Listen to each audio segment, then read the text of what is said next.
మీకు ముందుగా తెలియజేసే విధముగా పరలోకం త్రోసివేయువారు ఎవరు, పరలోకమును త్రోసివేయువారు ఎవరు అన్నటువంటి చక్కటి ఆత్మీయ సందేశాన్ని మన యొక్క జీవితానికి, మన యొక్క విశ్వాసానికి ఒక హెచ్చరికగా ఈ యొక్క బైబిల్ మాట మన కుటుంబ పైలారా ఆలోచిద్దాం. క్రైస్తవులుగా మన యొక్క ప్రయాస, మన యొక్క ఆలోచనలన్నీ వీటి మీద ఉన్నాయంటే పరలోక రాజ్యాన్ని మనం స్వతంత్రించుకోవాలి.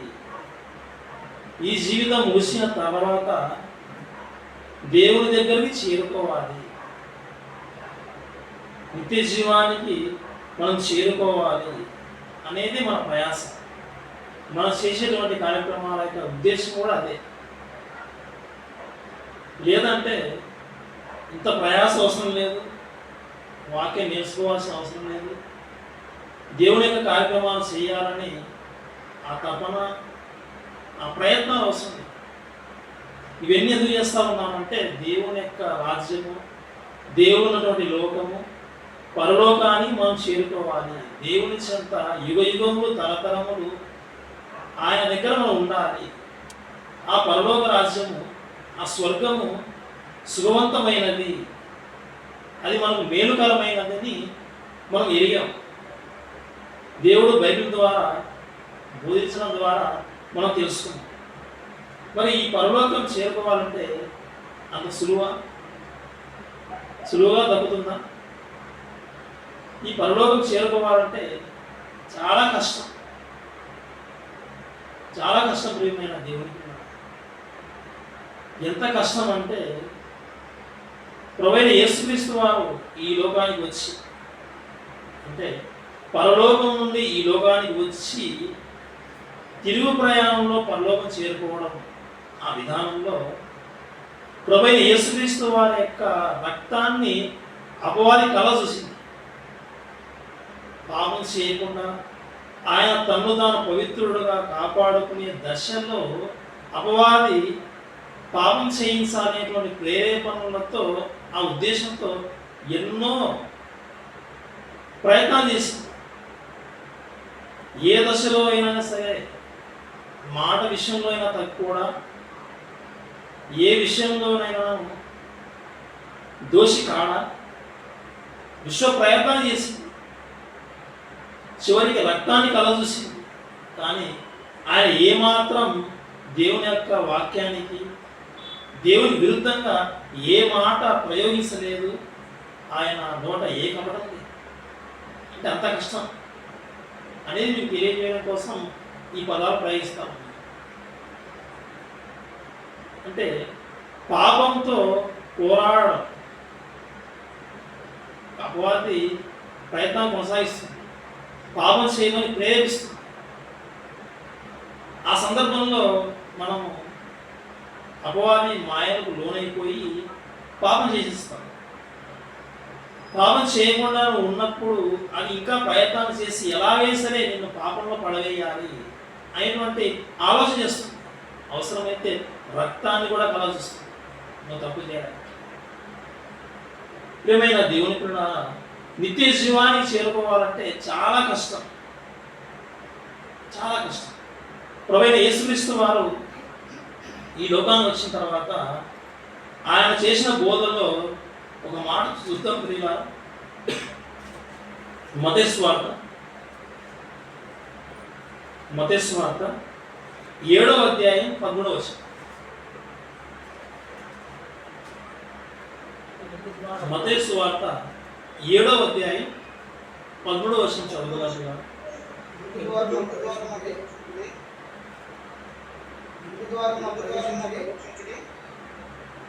మత్తయి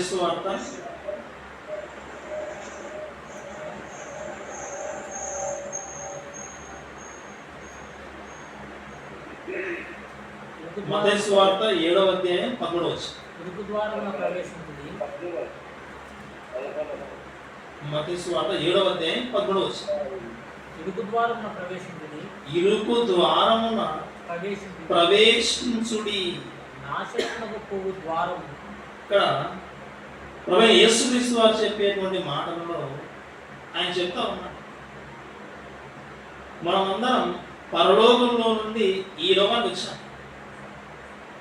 అయితే తిరుగు ప్రయాణంలో దేవుని దగ్గరికి చేరుకోవాలంటే, వెళ్ళాలంటే ఉండేటువంటి మార్గం అది ఇరుకు మార్గము, మనకు మేలుకరమైనటువంటి మార్గము. అందుకే ప్రభువారు చెబుతూ ఇరుకు ద్వారమున ప్రవేశించుడి. ఇది ఇరుకు మార్గం. రావడం అయితే సింపుల్గా వచ్చేసాం. ఈ లోకంలోకి రావడంతో వచ్చిన తర్వాత ఈ లోకాన్ని చూసి మురిసిపోతా ఉన్నాం. అయితే తిరిగి వెళ్ళాలంటే చాలా కష్టం.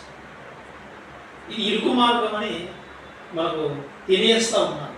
ఇరుకు ద్వారమున ప్రవేశించుడి. ఇది ఇరుకు మార్గము, మీరు ప్రవేశించాలి. తర్వాత నాశనమునకు పోవు ద్వారము వెడల్పును. అంటే ఇక్కడ రెండో మార్గం గురించి, రెండో ద్వారం గురించి చెప్తా ఉన్నాడు. ఇరుకు ద్వారం ఉన్నాడు, నాశనమునకు పోవు ద్వారం ఉన్నాడు. మనల్ని ఏ ద్వారంలో వెళ్ళాలి, ఏ ద్వారం ద్వారా ప్రవేశించాలని చెప్తా ఉన్నాడంటే ఇరుకు ద్వారంలో ప్రవేశించండి అని చెప్పాడు. చెప్పిన తర్వాత ఇంకొక మార్గం గురించి చెప్పాడు, అదే నాశనములకు పోవు ద్వారం. దాని గురించి చెప్తూ వెడల్పును, ఆ దారి విశాలమై ఉన్నది. అంటే ఇరుకు లేదు. నాశనములకు పోయే ద్వారము వెడల్పు, ఆ దారి విశాలమై ఉన్నది. దాని ద్వారా ప్రవేశించువారు అనేకులు. చాలా మంది ప్రవేశిస్తారు. తర్వాత జీవమునకు పోవు ద్వారము ఇరుకును, ఆ దారి సంకుచితమై ఉన్నది. దాని కనుగొనువారు కొందరే. ప్రియమైన దేవుని కూడా ఈ యొక్క వాక్య భాగంలో మనకు అర్థమైనటువంటి విషయాలు ఏంటంటే రెండు ద్వారము. ఒకటి ఇరుకు ద్వారము, రెండవది నాశనముకు పోవు ద్వారం. ఈ నాశనముకు పోవు ద్వారం ఎలా ఉందంటే వెడల్పు, దాని ద్వారా వెళ్ళే వాళ్ళ సంఖ్య కూడా చూస్తే అనేకులు, విశాలంగా ఉంది అనేకులు. కానీ ఇరుకు మార్గం ఉంది. ప్రభువు చెప్తున్నాడు మనకు, మీరు విశాల మార్గంలో కాకపోవాల్సింది.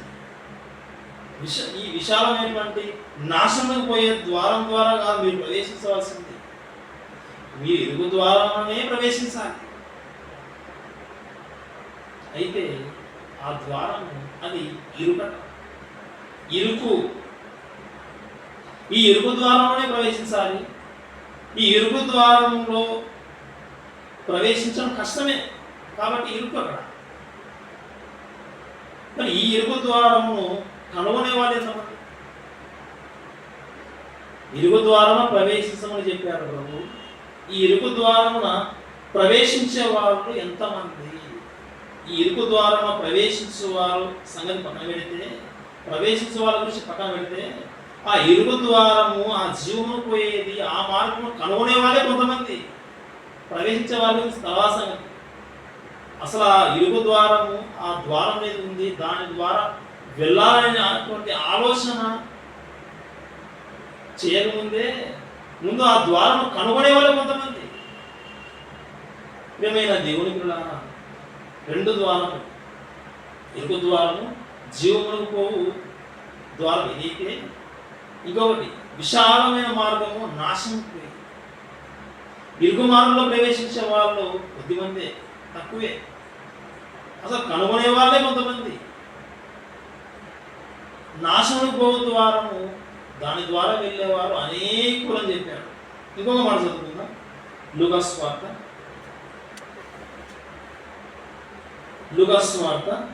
13వ అధ్యాయం.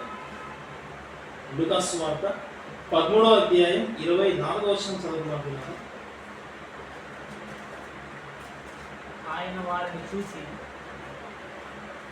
లూకాసు సువార్త 13వ అధ్యాయం 24వ వచనం. ఆయన వారిని చూచి ఆయన వారిని చూచి ఇరుకు ద్వారమున ప్రవేశింప ఇరుగు ద్వారమున ప్రవేశింప పోరాడుడి. పోరాడుడి. అనేకులు ప్రవేశింప ఇరుగు ద్వారమున ప్రవేశింప పోరాడుడి. మత్తయి సువార్తలో ఇరుగు ద్వారమున ప్రవేశించుడి, ఇరుగు ద్వారమున ప్రవేశించుడు అని చెప్పారు. ఇక్కడ లూకాసు సువార్తలో చూస్తే ఇరుగు ద్వారమున ప్రవేశింప పోరాడుడి. పోరాటం ఉందా ఇందులో? ఆ పోరాటం ఉంది.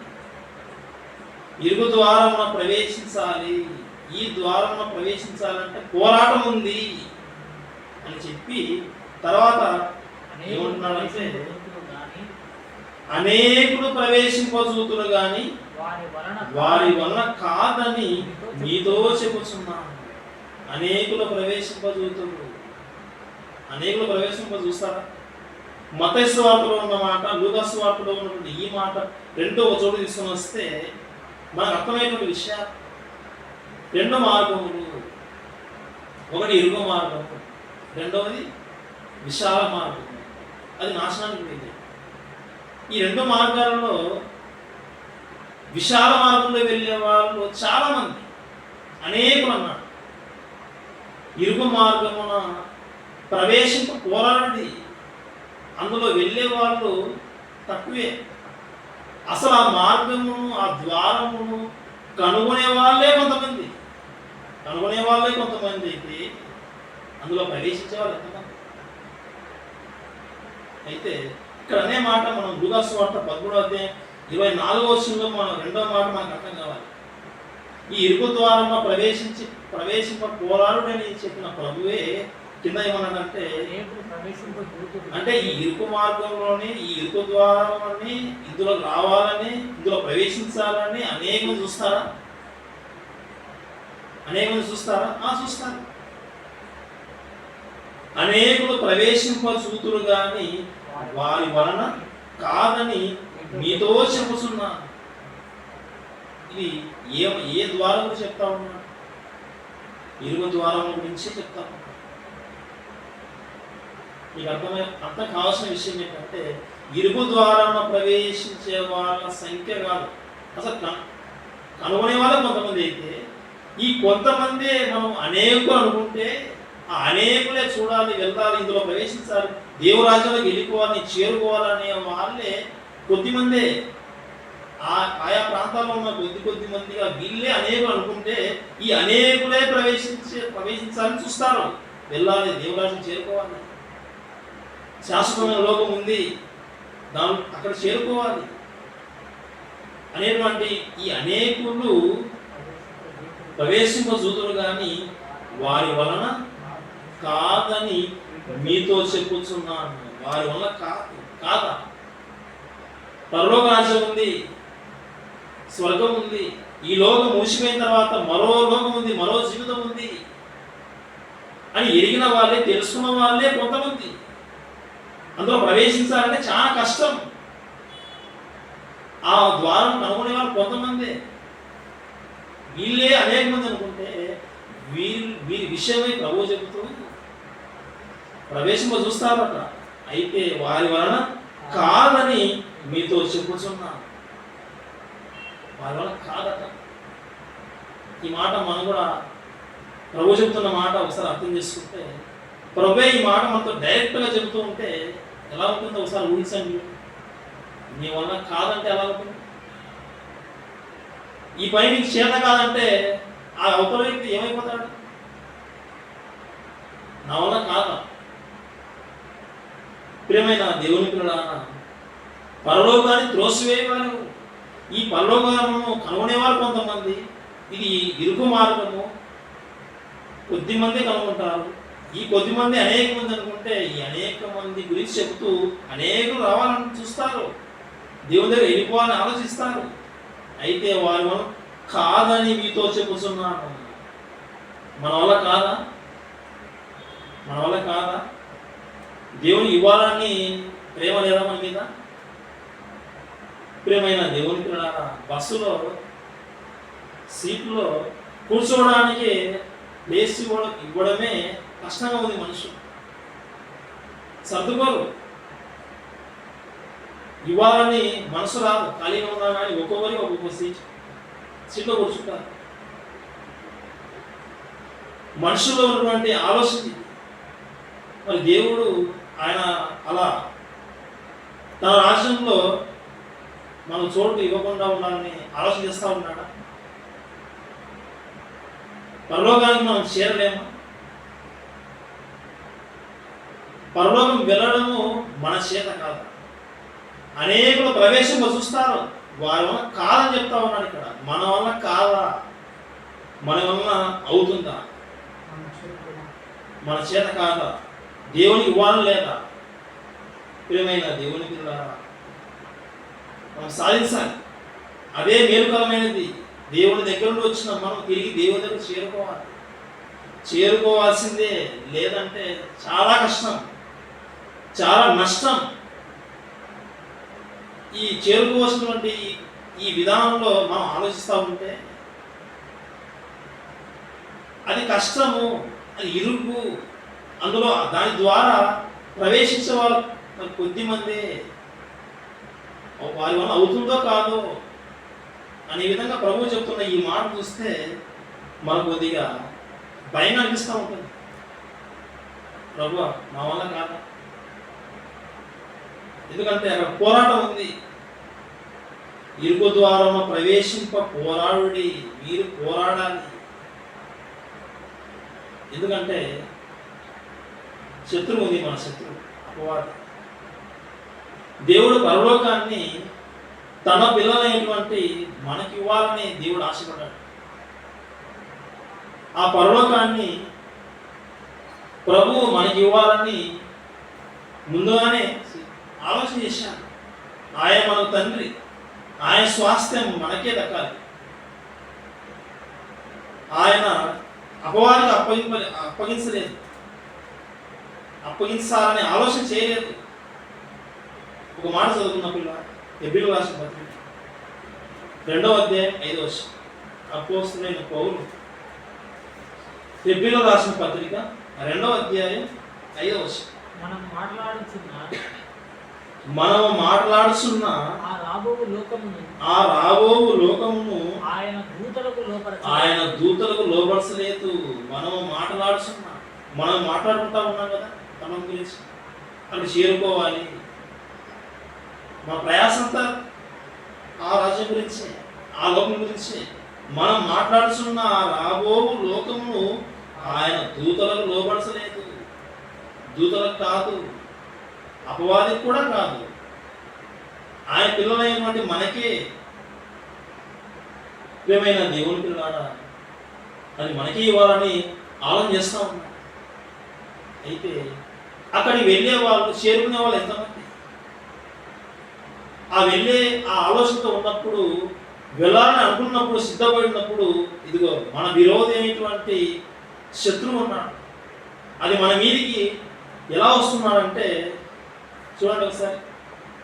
పేతురు రాసిన మొదటి పత్రిక 5వ అధ్యాయం, పేతురు రాసిన మొదటి పత్రిక 5వ అధ్యాయం 7వ వచనం, 8వ వచనం. నిబ్బరమైన బుద్ధి గలవారే. పేతురు రాసిన మొదటి పత్రిక 5వ అధ్యాయం 8వ వచనం. నిబ్బరమైన బుద్ధి గలవారై మెలకువగా ఉండండి. మీ విరోధి అయిన అపవాది గర్జించు సింహం వలె ఎవరిని మృంగుదునా అని తిరుగుతున్నాడు. మన విరోధి అయినటువంటి అపవాది సింహం వలె గర్జిస్తూ ఉన్నాడు. ఎవరిని మింగేసేయాలి. ఆ పరలోక స్వాస్థ్యము, పరలోకము చేరుకోకుండా ఇదిగో వీరిని మింగేసేయాలి. ఆ రాబోయే ఆ లోకము, దేవునితో యుగయుగంలో తరతరములు ఉండేటువంటి ఆ భాగ్యము మాకు లేదట. ఆయన పిల్లలైనటువంటి వారికేనట. నాకు దక్కనిది ఎవరికీ దక్కకూడదు. సినిమాలో కూడా విలన్ అనే మాట, ఇదిగో ఈ అమ్మాయి దక్కలేదు, నాకు దక్కనిది ఆ హీరో కూడా దక్కకూడదు. అపవాది కూడా పెద్ద విలన్ అని ఆలోచించాను. ఆ పరలోకము నాకు వరించదా, నాకు దక్కదా, ఆయన పిల్లలకి ఎలా దక్కరిస్తాను? మింగేస్తాను, అందరినీ మింగేస్తాను. ఇదిగో ఎవరున్నారు? అందరి మింగేయాలని తిరుగుతున్నాడు ఆత్మ. కాబట్టి ఎలా ఉండాలి మనం? జాగ్రత్తగా ఉండాలి. నిబ్బరమైన బుద్ధి గల వారై మెలకువగా ఉండండి, అలర్ట్గా ఉండండి. అలర్ట్గా లేకపోతే మింగేస్తారు. ఆ పరలోక స్వాస్థ్యం మీకు దక్కదు. నిత్య జీవాన్ని మీరు చేరుకోలేరు. మీ వల్ల కాకుండా పోతుంది. మీ చేత కాకుండా పోగొట్టుకుంటారు. మీరు సాధించుకోలేరు. మీకు తీరని నష్టం జరుగుతుంది. ప్రియమైన దేవుని పిల్లలారా, అంటే అపవాదితో పోరాడవలసిన పరిస్థితి, మన శత్రువైన అపవాదితో పోరాడవలసిన పరిస్థితి ఏర్పడుతుందా? ఏర్పడుతుంది. నాకు దక్కనిది ఎవరికి దక్కకూడదని దాని యొక్క ఆలోచన. అనేకమైనటువంటి తంత్రాలను ఉపయోగించి దేవునికి మనకు విరోధం పెంచేసి ఆ ఇరుకు మార్గంలో ప్రవేశింపకుండా నాశన మార్గంలో నడిపిస్తుంది. కాబట్టి బహు జాగ్రత్తగా ఉండాలి ప్రియమైన దేవుడు. పరలోక రాజ్యం వెళ్ళడం శ్రమతో కూడిన, ఎన్నో శ్రమలు అనుభవించవలసిన పరిస్థితి ఏర్పడుతుంది. ఎన్నో శ్రమలు వచ్చేస్తాయి. ఆ రోజు ప్రభువైన యేసుక్రీస్తు వారు ఈ భూమి మీదకి వచ్చి శ్రమపడ్డాడు. ఇక మాకు ఏ శ్రమ లేదు అని ఈరోజు చాలామంది క్రైస్తవ ప్రపంచంలో చెప్పుకుంటూ ఉన్నారు. ఆ రోజు ఆనాడు వచ్చిన ఆయన జీవితంలో కూడా ఎంతో శ్రమ అనుభవించాడు. నిద్ర లేదు, సరైన నిద్ర లేదు, కన్నీళ్లు, మహారోదన, వేదన. ప్రియమైన దేవుని పిల్లలారా, ఇదిగో మన జీవితంలో కూడా ఎన్నో శ్రమలు సంభవిస్తాయి. వీళ్ళ యొక్క విశ్వాసంలో అపవాది ఎన్నో రకాల ప్రయత్నాలు చేసి మన విశ్వాసం దెబ్బతీసే విధంగా అడ్డుకట్ట వేస్తుంది. విశ్వాసం నిలకడగా ఉండాలి మనం. పౌలు గారు ఆ రోజు శిష్యులతో చెప్పే మాట ఒకసారి మనం చదువుకుందాం. అపోస్తుల కార్యములు 14వ అధ్యాయం 22వ వచనం. అపోస్తుల కార్యములు 14వ అధ్యాయం 22వ వచనం. శిష్యుల మనస్సులను దృఢపరిచి విశ్వాసమందు నిలకడగా ఉండవాలని. విశ్వాసంలో నిలకడగా ఉండండి. విశ్వాసంలో మీరు తగ్గిపోకూడదు. విశ్వాసంలో మీరు వృద్ధి పొందవలసిందే. విశ్వాసం ముందు వృద్ధి పొందకపోయినా ముందు ఉన్న విశ్వాసంలో నిలకడగా ఉండండి. విశ్వాసం ముందు నిలకడగా ఉండవాలని. అనేక శ్రమలు దేవుని కోసం నువ్వు వెళ్ళేటువంటి విధానంలో, నీ భక్తి జీవితంలో అనేక శ్రమలు వస్తే నువ్వేం చేయాలి? అనేక శ్రమలను అనుభవించి, నువ్వు తప్పించుకొని కాదు, అనేక శ్రమలు అనుభవించి మనము దేవుని రాజ్యంలో ప్రవేశింపవలనని వారిని హెచ్చరించి. అనేక శ్రమలు వచ్చేస్తాయి. ఆ శ్రమను అనుభవించి వెళ్ళాలి మనం. ఆ శ్రమ అనుభవించి దేవుని రాజ్యంలోకి ప్రవేశించాలి. ఇరుకు మార్గం కదా, ఇరుకుగా ఉంటుంది కదా, అంత హ్యాపీగా ఉంటుంది కదా, కష్టం ఉంటుంది కదా, బాధ ఉంటుంది కదా. అయినా అనుభవించి దేవుని రాజ్యంలో ప్రవేశించాలి. దేవుని రాజ్యంలో ప్రవేశిద్దాం. ఈ జీవితకాలం ఇది కొద్ది కాలమే. యుగయుగులు తరతరములు ఉండేటువంటి చక్కటి భాగ్యం దేవుని దగ్గర ఉంది. అనేక శ్రమలు ఈ కొద్ది కాలాన్ని అనుభవించి మనం వెళ్తాం ప్రేమైన దేవునికి. మరిన్ని మాటలు చదువుకుందాం. ప్రకటన గ్రంథం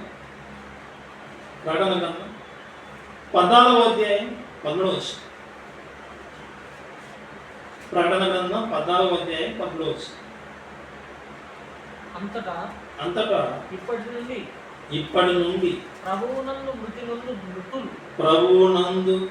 మృతి నొందు మృతులు ధన్యులని వ్రాయుమని పరలోకము నుండి ఒక స్వరం చెప్పగా వింటిని.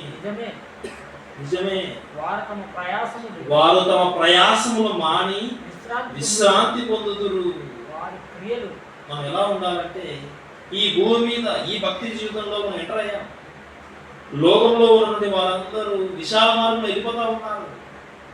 తినడం, త్రాగడం, సుఖించడం, ఈ లోకం యొక్క సుఖాలు అనుభవించడం, ఈ యొక్క లోకాశ తీసుకోవడం, వాటి విషయమై వాళ్ళు వెళ్ళిపోతా ఉన్నారు. విశాల మార్గం వెళ్ళిపోతా ఉన్నారు.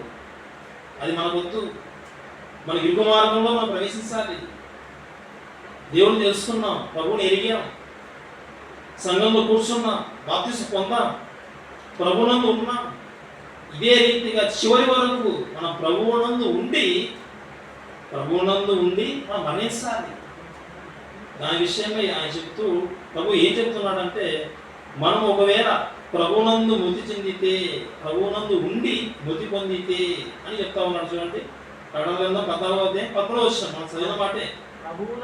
ప్రభువునందు మృతినందు మృతులు ధన్యులని వాయుమని పరలోకం నుండి ఒక స్వరం చెప్పగా వింటిని. అంటే ప్రభువునందు ఉండి మృతి చెప్పాలన్నమాట. ప్రభువులో ఉండి, భక్తిలో ఉండి, విశ్వాసంలో ఉండి, దేవుల్లో ఉండి మనం మృతి చెందాలి. ప్రభువులోని తొలగిపోయి కాదు. ప్రభువునందు ఉన్నప్పుడు ఎన్నో శ్రమలు వచ్చేస్తాయి, ఎంతో ప్రయాస, ఎంతో కష్టం ఉంటుంది. అయినా తగ్గకూడదు, అయినా వెనకడు వేయకూడదు. ప్రయాసమే, కష్టమే మనం కోరుకోవాలి. ఇదే కోరుకోవాలి, వద్దని వెళ్ళిపోకూడదు. ఎందుకంటే ఈ ప్రయాస పడితే మన తర్వాత ఏమిటంటే విశ్రాంతి ఉంది. ఇప్పుడు ఈ జీవితకాలం కొద్ది కాలమే. ఈ జీవితకాలంలో దేవుని కోసం శ్రమ పడితే, కష్టాన్ని అనుభవిస్తే, ఇదిగో దేవుని దగ్గర విశ్రాంతి పొందేటువంటి భాగ్యం. కాబట్టి ఖచ్చితంగా మనం దేవుని కోసం మనం జీవించవలసిందే ఈ జీవితకాలం. ఇంకొక మాట చదువుతున్నప్పుడు ప్రకటన గ్రంథం 7వ అధ్యాయం 13వ వచనం 14వ వచనం. ప్రకటన గ్రంథం 7వ అధ్యాయం 13వ వచనం 14వ వచనం. ప్రకటన గ్రంథం 7వ అధ్యాయం 13వ వచనం 14వ వచనం. పెద్దలలో ఒకడు తెల్లని వస్త్రము ధరించుకొని ఉన్న వీరెవరు, ఎక్కడ నుండి వచ్చిరని నన్ను అడిగాను. 14వ వచనం. అందుకు నేను అయ్యా నీకే తెలియనగా అతడు ఇలా నాతో చెప్పాను, వీరెవరంటే మహాశ్రమల నుండి వచ్చిన వారు. మహాశ్రమ నుండి వచ్చారు. మా శ్రమంలో నుండి, శ్రమ తప్పించుకొని కాదు, ఈ శ్రమను అనుభవించి వచ్చిన వాళ్ళు వీరు. మహాశ్రమలను అనుభవించిన వాళ్ళు, తెల్లని వస్త్రం ధరించుకున్న వాళ్ళు, గొర్రెపిల్ల రక్తములో తమ వస్త్రములను వదులుకొని వాటిని తెలుగు చేసుకొని దేవరాజ్యంలోకి వెళ్ళవలసిన మనం. ఇక్కడ తెల్లని వస్త్రం అని చెప్తా ఉన్నాడు. తెల్లని వస్త్రములు తెలుపుదనము, స్వచ్ఛతకు, పరిశుద్ధతకు నిదర్శనంగా మనం కనబడతా ఉంది. ప్రియమైన దేవుని పిల్లలారా, దేవరాజ్యంలోకి వెళ్ళేటువంటి మనము చేరుకునే మనము నిజంగా ఎన్నో శ్రమలను అనుభవించవలసిన పరిస్థితి ఏర్పడుతుంది. నువ్వు సుఖవంతంగా వెళ్ళాలనుకుంటావు, శ్రమ పడవలసిన పరిస్థితి ఏర్పడతాయి. మన శత్రు అపవాది ఎన్నో విధాలుగా మనని దారి తప్పించాలని తన ప్రయత్నాలను కొనసాగిస్తుంది. దేవుడు కాపాడతాడు. దేవుడి దగ్గరనే అపవాది పర్మిషన్ తీసుకుంటుంది. యోబు దగ్గర మరి పర్మిషన్ తీసుకునే పరలోకంలో ఉంది అతని మీద చేసినటువంటి ప్రయత్నం. కానీ యోబుగా జయించారు. ప్రియమైన దేవుని పిల్లలారా, మన జీవితంలో కూడా ఎన్నో శ్రమలు. నిజంగా దేవరాజుని చేరుకోవాలంటే శ్రమలు వచ్చేస్తాయి. ఈ శ్రమను అనుభవించి మనం వెళ్ళిపోవాలి. మన కోసమే ఇదిగో ఈ మాట రాయబడిన మాట, వీరు మహాశ్రమ నుండి వచ్చిన వారు, ఇదిగో వీరు ఈ పరలోకం చేరుకున్నారు. ఏమైనా దేవుని శ్రమను అనుభవించాలా? ఆ శ్రమను అనుభవించవలసింది. శ్రమల నుండి తప్పించుకోకూడదు. ఇది చాలా కష్టంగా ఉంది అని తప్పించుకోవాల్సినటువంటి ఆ ఆలోచనలో ఆ ప్రయత్నాలు చేసి వెళ్ళిపోకూడదు. ఇదేంటి భక్తి జీవితం ఇలా ఉంది, ఎప్పుడు బైబిల్ చదువుకోవాలి, ఎప్పుడు ప్రార్థనలు అంటారు, ఎప్పుడు వాక్యం అంటారు, ఎక్కడికి వెళ్ళిపోకూడదా, ఈ లోకం సుఖాలు అనుభవించకూడదా అనేటువంటి ఆలోచనతో ఉంటారు. అలాంటి వారి ఆలోచన ప్రకారంగా మనం నడుచుకోవాల్సినటువంటి అవసరం లేదు. దేవుడు ఇప్పటి వరకు చదువుకున్న విషయాలు ఏంటంటే పరలోకం చేరుకునే వాళ్ళు శ్రమలు అనుభవించాలి, ప్రభువునందు ఉండి మృతి చెందిన వారే పరలోకానికి చేరుకుంటారు, మా శ్రమను వచ్చిన వారు వీరు అని దేవుడు చెప్పే విధంగా ఇదిగో మనం వెళ్ళాలి, ఆ జాగ్రత్తలో మనం ఉండాలి. వీళ్ళు పరలోకానికి చేరుకునేవారు, చేరేవాళ్ళు ఇలా ఉంటారు, శ్రమను అనుభవించి వెళ్ళేవారు. ఇక పరలోకం చేరకుండా పరలోకం వద్దనే వాళ్ళు, పరలోకాన్ని త్రోసివేసే వాళ్ళు ఎలా ఉంటారు అనేది మనం నేర్చుకోవాలి. మన పాఠం కూడా పరలోకం త్రోసివేయవారు, పరలోక రాజ్యం మాకు వద్దు, ఈ మార్గం మాకు వద్దు, నిత్యజీవం మాకు వద్దు అని త్రోసివేసిన వాళ్ళు ఎవరు? పరలోకము త్రోసివేయి వారెవరు? ఇది మన బైబిల్ యొక్క పాఠం. చూద్దాం పిల్లలు, పరలోకాన్ని త్రోసివేయి వారెవరు? మొదటిగా లూకా సువార్త 14వ అధ్యాయం 16వ వచనం. ఆయన అతనితో లూకా సువార్త 14వ అధ్యాయం 16వ వచనం. ఆయన అతనితో ఇట్లనెను, ఆయన అతనితో ఇట్లనెను, ఒక మనుష్యుడు గొప్ప విందు చేయించి అనేకులు పిలిచెను. విందు కాలమందు అతడు ఇప్పుడు సిద్ధమైంది విందు రండని పిలువబడిన వారితో చెప్పుటకు తన దాసుని పంపాడు.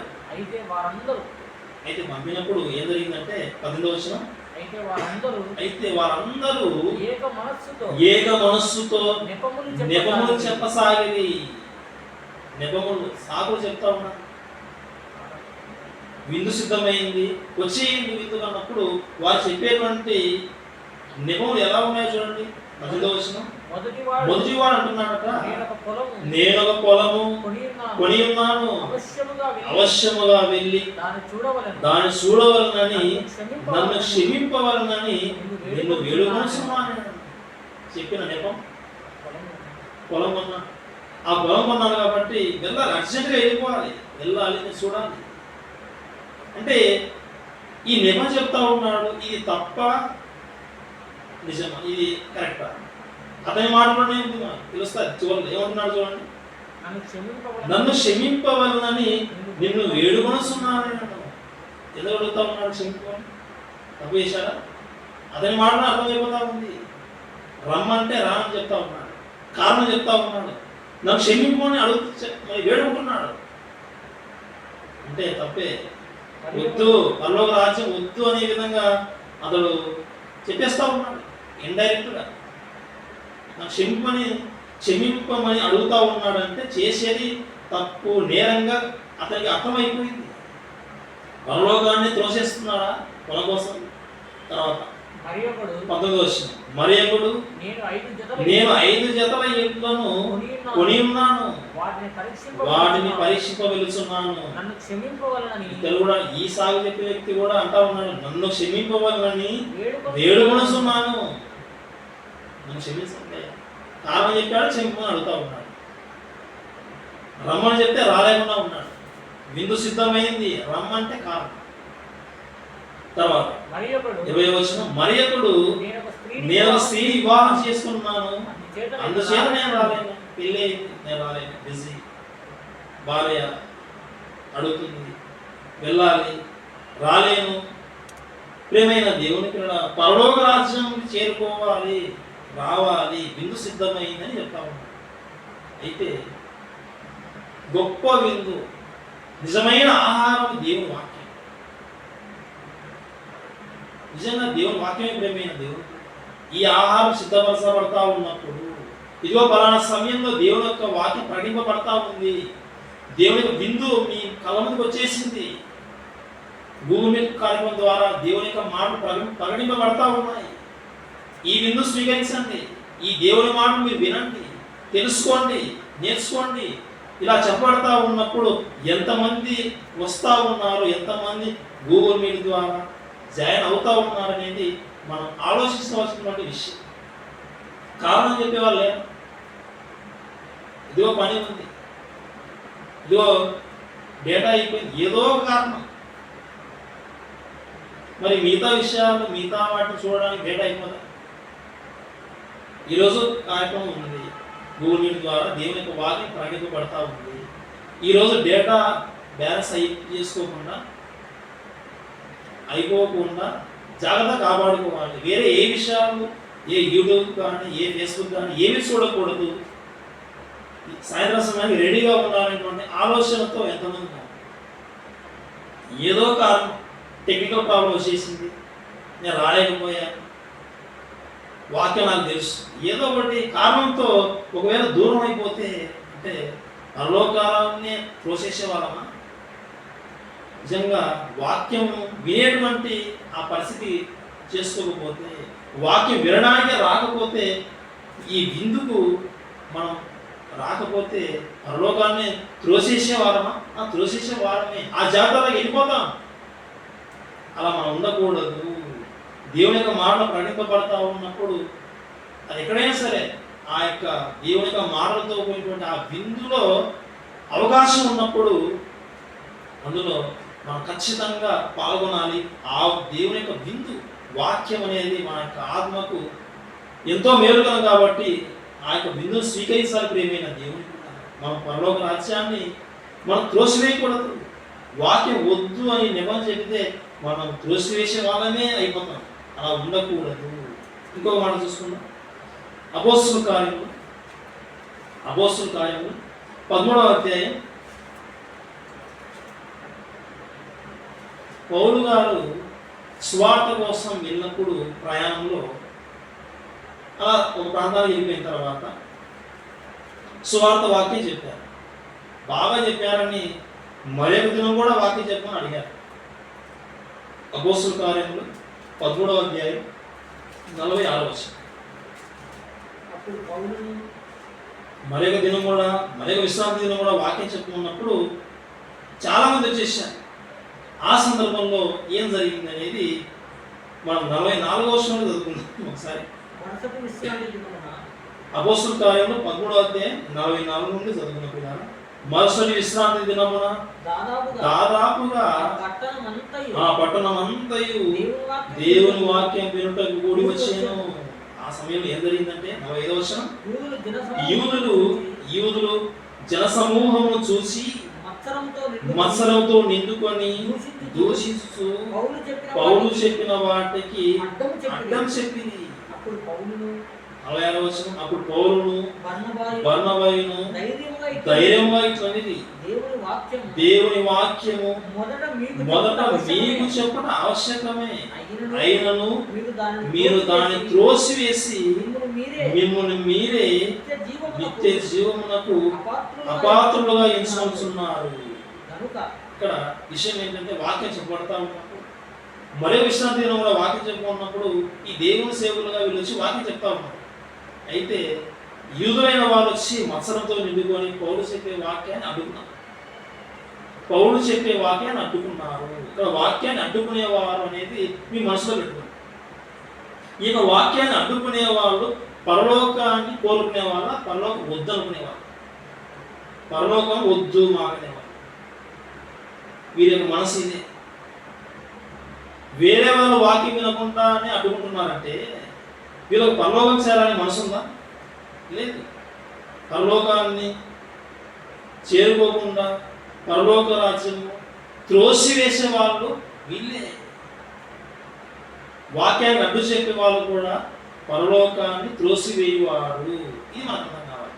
వాక్యం వినబడేటువంటి సందర్భంలో కారణం చెప్పేవాళ్ళు, తప్పించుకొని వెళ్ళేవాళ్ళు, పరలోకాన్ని త్రోసివేసే వాళ్ళు.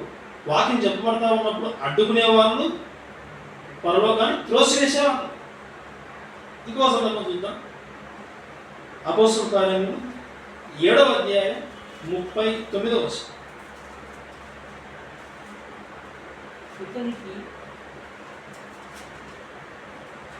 అపోస్తలుల కార్యములు 7వ అధ్యాయం 39వ వచనం. ఇతనికి ఇక్కడ గొప్ప ప్రసంగం చేశారు. ఎవరు? స్టెఫెను గారు గొప్ప ప్రసంగం చేశారు. ఆ ప్రసంగంలో ఎన్నో విషయాలు, గొప్ప గొప్ప విషయాలు అన్ని చెప్పుకుంటూ వచ్చారు. అందులో 39వ వచనం చూద్దాం పిల్లారా. ఇతనికి అపోస్తలుల కార్యములు 7వ అధ్యాయం 39వ వచనం. ఇతనికి మన పితరులు ఎవరికంటే ఇతనికైనా ఎవరి గురించి చెప్తా ఉన్నాడంటే స్టెఫెను గారు మోషే గురించి మాట్లాడుతూ ఉన్నాడు. పైన చదువుతా వస్తే మోషే గురించి చెప్పుకుంటా వస్తా ఉన్నాడు. ఇతనికి అంటే మోషే, ఇతనికి మన పితరులు లోబడనొల్లక ఇతని త్రోసివేసి మోషేకు ఆ రోజు ఉన్నటువంటి సమాజంలో ఉన్న ప్రజలు లోబడలేదు.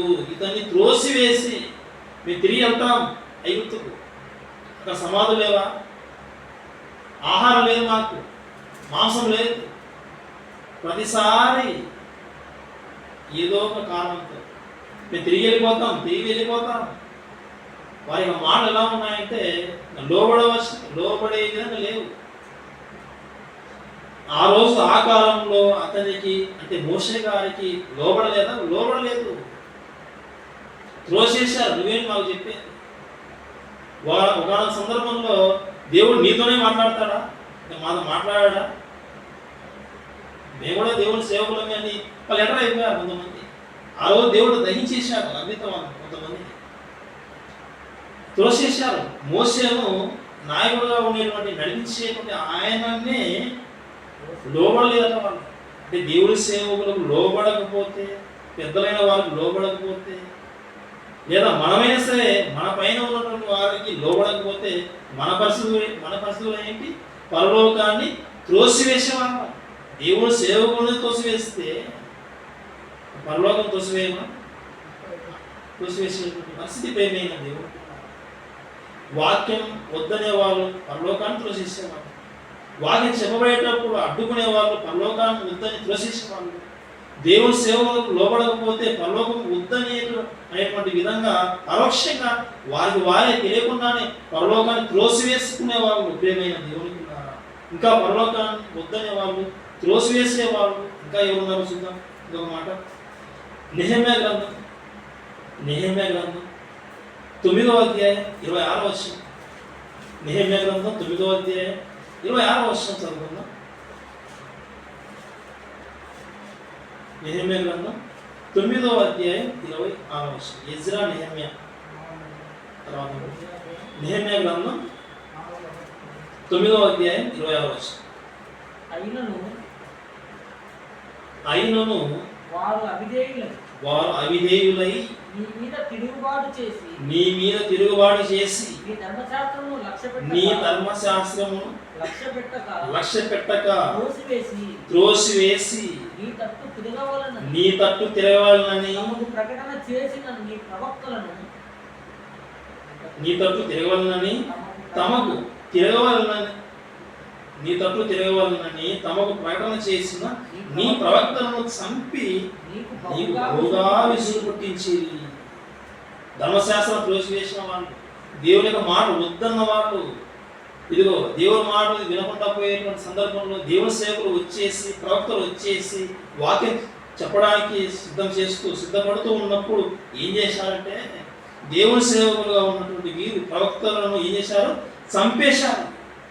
ప్రవక్తలను చంపేసిన వాళ్ళు కూడా వీరు కూడా పరలోకం వద్దు, వీళ్ళు ప్రకటిస్తూ ఉన్నారు, మీ సన్మార్గంలో ఉండండి, మీ భక్తి జీవితంలో ఉండండి, ఈ తప్పు చేయకూడదు, ఇలా మీరు ఉండకూడదు, ఏంటి ఇలా చెప్తా ఉన్నారు ప్రతిసారి, మాకు మంచిగా ఉండండి, భక్తిగా ఉండండి, ఏంటి అసలు వీళ్ళని లేకుండా చేస్తే అని ప్రవక్తను చంపేసిన వాళ్ళు, దేవుని సేవను చంపేసిన వాళ్ళు కూడా పరలోకాన్ని త్రోసివేసేవాళ్ళు. అక్కడికి చేరుకోవాలని మీకోసం వస్తే అక్కడ మేము వెళ్ళాం. ఏంటి మీరు ఇలా చెప్పి విసిస్తూ ఉన్నారు, అసలు మిమ్మల్ని లేకుండా చేస్తూ ఉన్నారు, చంపేస్తూ ఉన్నారంటే వీరు పరలోకాన్ని త్రోసివేసేవాళ్ళు. ఆ రోజు డైరెక్ట్గా చంపేసిన వాళ్ళు. మరి ఈ కాలంలో, కొత్త నిబంధన కాలంలో, ఈ కాలంలో కూడా చంపేసే వాళ్ళు లేరా? డైరెక్ట్గా కత్తి తీసి చంపేవాళ్ళు లేరు, చంపేసే వాళ్ళు లేరు. కానీ మనుషుల యొక్క హృదయాలలో వారిని లేకుండా చంపేయాడు. మీకు అర్థం కావాలి. ఆ రోజు డైరెక్ట్గా ప్రభుత్వం చంపేశారు.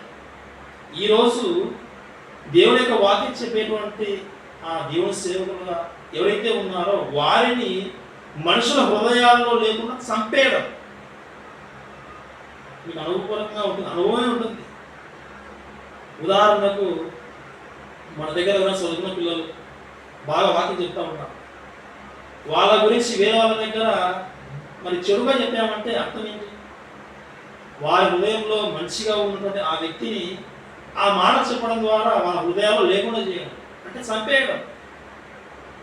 ప్రియమైన దేవుని పిల్లలారా, మనుషుల హృదయాల్లో ఉన్నటువంటి మరి దేవుని సన్మార్గంలో ఉన్నటువంటి వారిని ఏదైనా సరే లేని మాటలు చెప్పేసి అబద్ధాలు చెప్పేసి వారి మీద మంచి అభిప్రాయాన్ని పోగొట్టడమే చంపేయడం. ఇలాంటి ఆలోచన చేస్తూ ఉన్నప్పుడు, ఇలాంటి భావాలతో ఉన్నప్పుడు అలాంటి వారు పరలోకం వెళ్తారా? అలాంటి వారు పరలోకం కోరుకునే వాళ్ళ? అలాంటి వారికి పరలోకం వస్తుందా? అలాంటి వారు కూడా పరలోక రాజ్యాన్ని త్రోసివేసేవాళ్ళు. వాక్యం వద్దనే వాళ్ళు త్రోసివేసేవాళ్ళు, వాక్యాన్ని అడ్డుకునే వాళ్ళు త్రోసివేసేవాళ్ళు. ఇంకా అదేవిధంగా చూస్తే ఈ బోధ చెప్పే వాళ్ళు వద్దని అనేవాళ్ళు తోసివేసేవాళ్ళు. వారిని బోధకులను ఎవరి హృదయాల్లో ఉంటే ఆ హృదయంలో వారి మనసుల్లోనే వీళ్ళ గురించి లేకుండా చేయడమే చంపేయడం. ఇలాంటి వారికి పరలోకం రాదు, పరలోకాన్ని త్రోసివేసుకుంటున్నారు, పోగొట్టుకుంటారు. అలా మనం ఉండకూడదు, పరలోకం దక్కించుకోవాలి. ఒక మంచి మాట చదువుకున్నాం పిల్లరా, కీర్తనల గ్రంథం 50వ అధ్యాయం. దేవుడు ఎన్నో విధాలుగా మనకు మాట తెలియజేస్తూ ఉంటాడు. విశ్వాసంలో మనం జాగ్రత్తగా ఉండాలి, విశ్వాసంలో అభివృద్ధి చెందాలి, నిత్య జీవాన్ని పోగొట్టుకోకూడదని ఆయన తన మాటలు చెబుతా ఉన్నప్పుడు మనందరికీ మనం ఎలా ఉండాలి, ఎలా ఉండకూడదు. కీర్తన గ్రంథం 50వ అధ్యాయం 17వ వచనం. కీర్తన గ్రంథం 50వ అధ్యాయం 17వ వచనం. దిద్దుబాటు నీకు అసహ్యం కదా, నీవు నా మాటలను నీ వెనుకకు త్రోసివేసేదవు. ప్రియమైన దేవుని కూడా దేవుడు చెప్పే మాటలు మన కోసమే, మనల్ని బాగు చేయడం కోసమే, మన నిత్య జీవాన్ని నడిపించడం కోసమే ఆయన చెబుతా ఉన్నప్పుడు, ఎవరైనా చెబుతూ ఉన్నప్పుడు, దేవుడు ఎవరి ద్వారా తెలియజేస్తా ఉన్నప్పుడు మనం ఏం చేయాలంటే దేవుని యొక్క మాటను అంగీకరించాలి. ఇదిగో దేవుడు నా కోసమే చెప్పిస్తున్నాడు, ఈ మాట నా కోసమే, నన్ను విశ్వాసం నిలబెట్టడం కోసమే. ఆ మాట విన్న తర్వాత ఒకవేళ మనం అట్టయిపోయి హృదయంలో నొచ్చుకొని మనం దిద్దుబాటు చేసుకోకపోతే, మనం మనసు మార్చుకోకపోతే మనకే ప్రమాదం. మనసు మార్చుకోని వారికి, మనసు దిద్దుకోని వారికి, అలాంటి వారికి చెప్తా ఉన్నాడు ఈ మాట. దిద్దుబాటు నీకు అసహ్యం కదా, నువ్వు అసహించుకుంటావు కదా నా మాట, నేను చెప్తా ఉన్నప్పుడు దిద్దుకోమంటే నీకు అసహ్యమే కదా నా మాట, నీవు నా మాటలను నీ వెనకకు త్రోసేస్తావు కదా, నువ్వు నాకేం చెప్పేది అని త్రోసేస్తావు కదా, అలా ఉండకు. ప్రియమైన దేవునికి అలా మనం ఉండకూడదు. పరలోక రాజ్యంలోకి మనం ప్రవేశించాలి. శ్రమతో కూడింది, అయినా వెళ్దాం. సులువుగా ఏ ప్రయత్నం చేతనైనా ఇప్పుడు వరకు చెప్పిన మాట, వాక్యం వద్దనడం, వాక్యం అడ్డుకోవడం, ఇంకా అదేవిధంగా సేవకులను లోబడుకోవడం, వారికి సేవకులు కావచ్చు, ఎవరైనా సహోదరులు కావచ్చు, వారి గురించి వేరే వారితో వారి హృదయాల్లో లేకుండా చేసి ఈ ప్రయత్నాలు చేసి అనుకోకుండానే మనముగానే పరలోకాన్ని త్రోసివేసుకుంటాం. జాగ్రత్త. దేవుడు చెప్తున్నాడు, అలా ఉన్నామేమో మన మనసు దిద్దుకోవాలి. ఆయన మాట చెప్తా ఉన్నప్పుడు మనకు త్రోసివేయకూడదు, పరలోకాన్ని మనం స్వతంత్రించుకోవాలి. ప్రియమైన దేవుని పిల్లలు, పరలోకాన్ని త్రోసివేయ వారు ఇప్పటి వరకు చెప్పబడిన విషయం, ఇంకా చాలా విషయాలు ఉన్నాయి. మనం అలా ఉండకూడదు, పరలోకాన్ని త్రోసివేయకూడదు. అదే మన మేలుకరమైనది, అదే శాశ్వతమైనది, మన యొక్క గమ్యస్థానం, మన యొక్క స్వదేశం అదే పరలోక రాజ్యమే. మన తండ్రి దగ్గర మనం చేరుకోవాలి. తిరిగి వెళ్ళాలి. కష్టంగా ఉంటుంది, ఓర్చుకోవాలి, ఓపికగా వెళ్ళాలి. 10 దినం శ్రమ, 10 దినం. ఇంకా పిల్లారా, దేవుని రాజ్యం మనం వెళ్దాం. మనం త్రోసివేయకూడదు. చక్కటి భాగ్యం వచ్చేసింది. దీన్ని మనం సులువుగా పోగొట్టుకోకూడదు. ఎందుకు పోగొట్టుకోవాలి? మనకు తెలుసు, రహస్యం తెలుసు. ఈ రహస్యం ఎవరికి తెలియదు లోకంలో. నిజమే, దేవుని రాజ్యం ఉంది, అందులోకి వెళ్ళాలి. ఇది మనకు రహస్యం తెలిసిపోయింది. వెళ్దాం, మనం తగ్గించుకుందాం. యేసుక్రీస్తు వారు ఆ రోజు శ్రమలో విధేయత పొందాడు. శ్రమ వచ్చేసిన విధేయత నేర్చుకుంటూ వెళ్ళిపోదాం. దేవుని యొక్క రాజ్యాన్ని మనం చేరుకుందాం. ఆయన అన్నాడు, ఇరుకు ద్వారం ప్రవేశింపవారుడు ఇరుకే, వారి వల్ల కాదని కొంతమందితో ఎవరి గురించో చెప్పాడు. ఎవరైతే వెళ్ళలేరో చేరుకోలేదో వారి విషయమే ఆ మాట. మన వల్ల కాదా? ఆ ఇరుకు ద్వారం వెళ్ళి పరలోకాన్ని స్వతంత్రించుకోలేమా? మన చేత అవుతుందా లేదా? సాధిద్దాం, పరలోకాన్ని చేరుకుందాం.